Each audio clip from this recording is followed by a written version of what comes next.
Première chose, rassure-toi, il faut que tu aies la Bible, la parole de Dieu, que tu sois baptisé du Saint-Esprit. Et alors que tu es baptisé du Saint-Esprit, Dieu a pour dessein de parler à ton esprit. Il dit mes brebis. Il n'a pas dit les brebis des autres. Il dit mes brebis, ça appartient à ceux qui ont l'esprit. Il dit d'ailleurs dans Romains 8, si quelqu'un n'a pas l'esprit de Dieu, il ne lui appartient pas.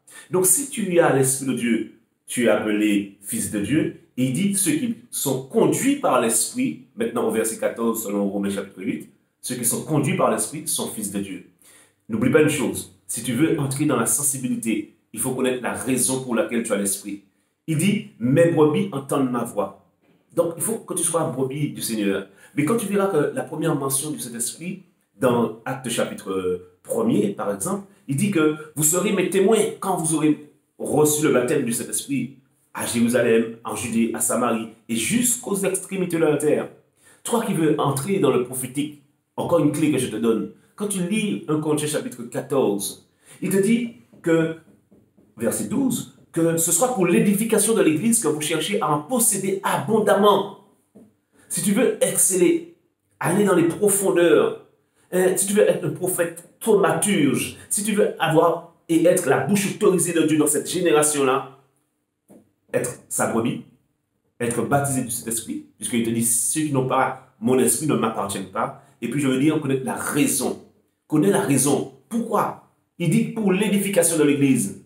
Tu ne peux pas avoir reçu l'Esprit pour autre chose, puisque regarde, quand il insiste, il dit, n'allez pas, restez là jusqu'à ce que vous ayez reçu l'Esprit. Et quand tu as reçu l'Esprit, c'est alors que tu deviens un témoin. Parlons du témoin. Le témoin, selon 1 Corinthiens chapitre 2, le témoin n'est pas là que pour parler. Le témoin est là pour démontrer Dieu. Donc, l'onction prophétique des temps de la fin, selon Joël chapitre 2, verset 28, tu vois, cette onction-là est libérée sur le peuple, sur l'Église, pour que nous soyons des témoins. Donc, une onction prophétique au niveau de l'évangélisation. Et outre l'évangélisation, il dit que le monde entier, et là nous arrivons maintenant dans quelque chose d'intéressant, au verset 19 de Romains chapitre 8, il dit, le monde entier attend la révélation des fils. Aïe, aïe, aïe, aïe, aïe. Si tu es fils, si tu es enfant de Dieu, tu dois être témoin. Un témoin a un témoignage. Un témoin porte des preuves. Quand je suis venu chez vous, 1 Corinthiens chapitre 2, il dit, ce ne sont pas par les discours persuasifs de la sagesse, mais par une démonstration d'esprit et de puissance. Rassure-toi, en tant qu'enfant de Dieu, il fallait simplement que tu saches que Dieu existe. Il fallait simplement que tu crois qu'il est le rémunérateur de ceux qui le cherchent. Et tu verras qu'en matière de prophétiser, de parler de la part de Dieu, tu as une part de responsabilité. Ta part de responsabilité, c'est de rechercher les choses d'en haut. Colossiens chapitre 3. Aspirer aux dons les meilleurs. 1 Corinthiens chapitre 12. 1 Corinthiens chapitre 14. Chercher, aspirer aux dons les meilleurs. Alors, voilà, ta responsabilité, notre responsabilité, alors que Dieu veut passer à un autre niveau, dans ce Covid-19, dans ces temps de la fin dans lesquels nous sommes, tous vous le voyez, tous vous le savez. Qu'est-ce qui nous convient? Il nous convient d'être des fils. Un fils, c'est celui qui a reçu l'Esprit. Et ceux qui sont conduits par l'Esprit sont fils. Donc, c'est en ce sens que je dis que, ô combien, plus que jamais, Dieu attend dans cette génération des fils, ses enfants, l'Église, qui vient avec des preuves, avec la démonstration d'esprit de puissance. Permettez-moi d'aller dans Job 33, 14. Il parle tantôt d'une manière, tantôt d'une autre, mais l'homme n'y prend point garde. Ce qui empêche à grand nombre d'entre nous d'entendre Dieu, jusqu'à ce qu'aujourd'hui nous soyons délivrés, bien sûr, c'est que nous avons formaté Dieu, mis Dieu dans une case. Ils veulent entendre Dieu audiblement, parfois, et que audiblement. Dieu peut parler audiblement. Ils veulent parfois entendre Dieu que dans les songes. Oui, Dieu peut parler par le songe. Ils veulent parfois entendre Dieu par la bouche de message. Dieu parle par le message. Dieu parle par sa parole. Du reste, il dit qu'il prie. Et c'était l'apôtre Paul qui disait ça selon Éphésiens chapitre 1er verset 17. Il dit, quand je suis venu chez vous, j'ai entendu parler de votre foi. J'ai entendu parler de votre amour. Mais je prie Dieu qu'il vous donne un esprit de sagesse, mais aussi de révélation. Le temps de la révélation. Nous sommes dans le temps de la révélation. Toi qui m'écoutes, c'est pas compliqué. Si tu es son enfant, tu n'as pas manifesté Dieu. C'est normal. Parce qu'il dit, faute de connaissance, hein, mon peuple périt. Osée chapitre 4, verset 6. Si tu n'as pas pris acte, tu n'as pas pris conscience, tu n'as pas connaissance de ce message-là, tu vas entendre beaucoup de choses. Tu vois une tête comme ça.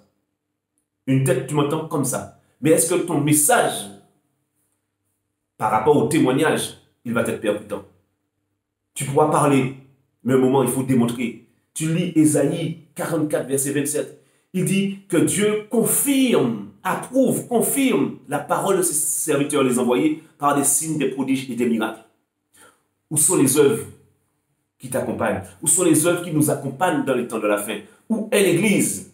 Dieu est sur le point de réveiller, de susciter l'Église. Dieu est sur le point d'activer une sensibilité, je te le dis de la part de l'Éternel. Dieu est sur le point de passer à une autre dimension. Les choses s'accélèrent, les choses s'accéléreront encore. Mais l'Église doit être prête. Elle doit être prête dans la dimension de l'Esprit, dans la dimension où Dieu l'attend. Écoute, ne prétends pas de dire que je suis enfant de Dieu. Ne dis pas que oh, je suis enfant de Dieu, ça va aller.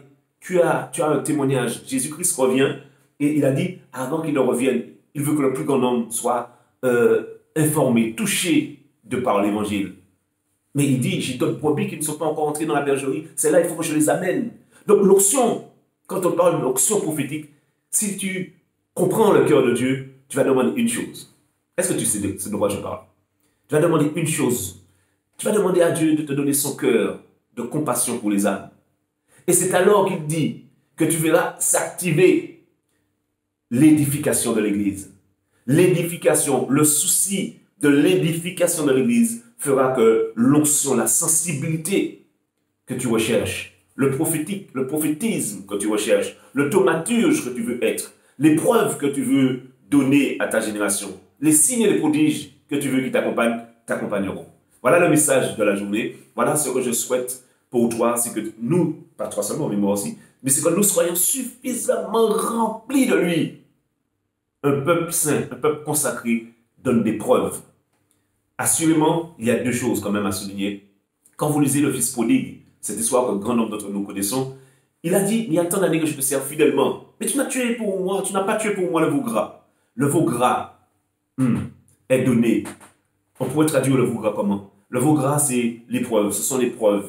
Hein? Il dit, il te donne des dons, mais il viendra voir comment tu les as fait valoir, comment tu les as fait fructifier. Ne dis pas, je suis enfant de Dieu, cela suffit. Quelle preuve veux-tu que je donne, homme de Dieu? Oui, quand tu lis 1 Corinthiens chapitre 3, verset 9, il dit l'œuvre de chacun. Un moment, quand tu reviendras, quand Christ reviendra, nous serons devant lui, pour nous qui allons être enlevés, eh bien, tu verras l'œuvre de chacun. Parlera pour nous. Ma prière, vraiment, c'est que nous soyons comme Moïse. Jésus, il dit, mes brebis entendent ma voix. Mais Dieu, depuis du temps de Moïse, dans Nombre chapitre 12, dans l'histoire de Marie et Aaron et de Moïse, ces trois frères-là, on vous dit qu'à un moment, la colère de Dieu, parce que Marie et Aaron ont parlé mal contre leur grand frère, Moïse. Et voilà que la Bible dit que la colère de Dieu s'est enflammée simplement parce qu'il dit, il y a tant de prophètes en Israël. Cela, je leur parle par les songes, par des visions nocturnes. Mais à Moïse, mon serviteur, je lui parle bouche à bouche. Penses-tu que ce message écrit depuis Nombre chapitre 12 est pour les temps passés? Alors que, analysons, il est écrit que dans les derniers jours, je répandrai mon esprit sur toute chair. Vos fils et vos filles prophétiseront. Vos jeunes gens auront des visions. Les vieillards auront des songes. Sur vos serviteurs et sur vos servantes. Il a ratissé large. Qu'est-ce que tu veux encore? Moïse déjà entendait Dieu. Dieu lui parlait bouche à bouche. Et toi, tu veux me faire croire. Et tu veux me dire quoi? Le temps est venu où Dieu suscite, réveille l'esprit de son peuple. Le temps est venu. Que te citer de plus? Que te dire de plus? Si ce n'est que de te dire, tu vas recevoir cette onction prophétique-là. Accepte le fait que Dieu veut te parler constamment. Dieu parle beaucoup.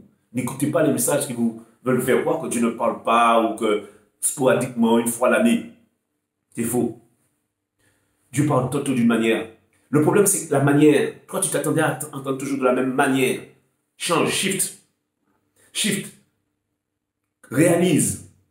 Sois ouvert. Sois ouvert au prophétique. Ça veut dire que accepte et crois que Dieu est capable de te parler de plusieurs manières. Il va passer par le songe, il va passer par un message. En fait, sois attentif. Sois attentif aux diverses manières dont Dieu va parler. Mais il va parler. Nous sommes dans un tournant. Aujourd'hui, il y a une situation dramatique, très dramatique, que nous vivons, le monde entier vit. Les prophètes de Dieu vont se lever. Les fils de Dieu vont se lever. Les enfants de Dieu qui entendent la voix sauront quelle est la volonté de Dieu dans cette saison. Comme les fils d'Isaacar. Depuis du temps dans l'Ancien Testament, on vous parle des fils d'Isaacar. Ils avaient la sagesse et l'intelligence pour discerner les temps et les circonstances. Aujourd'hui, nous sommes baptisés du Saint-Esprit. Nous sommes remplis de Dieu. Nous parlons de la part de Dieu. Une seule chose manquait. Et c'est ce que je viens vous annoncer. Et c'est ce que Dieu va faire pour toi. Te donner son esprit afin que tu parles hardiment et librement. Les choses cachées sont à Dieu, mais les choses révélées, la révélation s'attache au Fils de Dieu. Voilà ce que je dis selon Proverbe 25, verset 2. Mon point, encore une fois, ma prière, encore une fois, c'est que Dieu illumine les yeux de nos cœurs.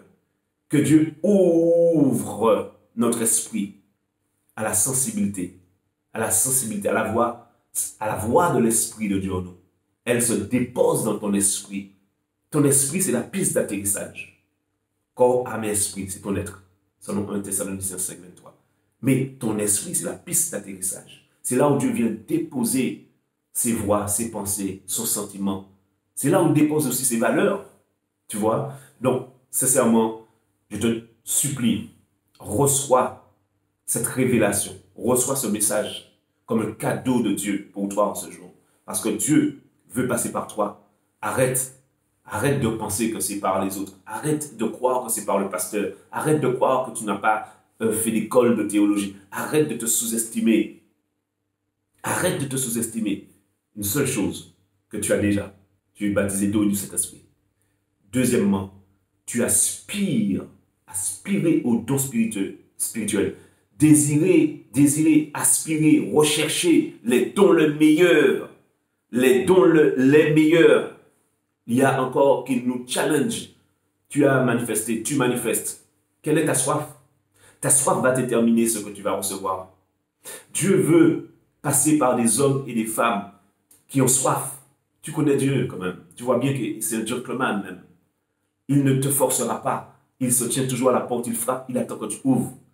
Il te supplie, il y a le bien et le mal, je te supplie, choisis le bien. Il y a la vie et la mort, je te supplie, choisis la vie. Dieu ne te forcera jamais. Il ne te tiendra pas par le cou. Non, ça c'est pas Dieu. Mais à mesure où tu prends conscience de ce message et que tu désires, que tu aspires, tu verras que tu vas shifter. Et quand je te parle aussi, dans ton esprit, tu commences déjà ton esprit se dilate en fait. Et tu commences à entrer dans la dimension où Dieu veut t'emmener.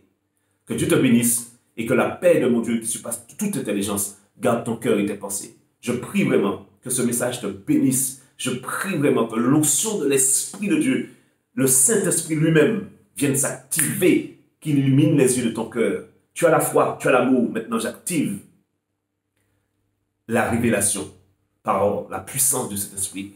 Reçois cette grâce, car les temps sont mauvais. Dieu dit que dans les temps de la fin, écoutez, Église, ce que l'Esprit a à dire. C'est ce qu'il a à dire. C'est ainsi que j'ai prié et parlé de la part de Dieu dans le nom puissant de Jésus.